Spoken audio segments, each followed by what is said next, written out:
सूर्यकुमारच्या team इंडियानं टी20 सामन्याच्या मालिकेमध्ये विजयी सलामी दिली आहे।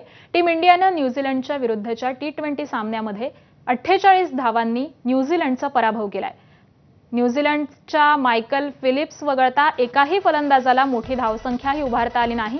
भारताकडून वरुण चक्रवर्ती आणि शिवम दुबेनं प्रत्येकी 2 तर अक्षर पटेल, हार्दिक आणि अर्शदीपनं प्रत्येकी 1 विकेट्स घेतल्या।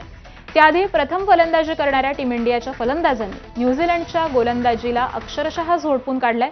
अभिषेक शर्माने अवघ्या 35 चेंडूमध्ये 84 धावांची धमाकेदार खेळी साकारली आहे। तर त्या खेळीमध्ये त्याच्या बॅटमधून 5 चौकार आणि 8 षटकारांनी ही त्याची खेळी सजली। तर रिंकू सिंगने 20 चेंडूमध्ये नाबाद 44 धावांची स्फोटक अशी खेळी केली आहे। त्याच्या या खेळीमध्ये 4 चौकार आणि 3 षटकारांचा समावेश होता। तर या खेळीच्या जोरावरती भारताने किवीनच्या समोर 239 धावांचा डोंगर उभारला। तर न्यूझीलंडकडून जेकब डफी आणि काइल जॅमसननं प्रत्येकी 2 गडी बाद केले। तर 5 टी20 सामन्यांच्या या मालिकेमध्ये भारतानं 1-0 नं आघाडी घेतलेली आहे।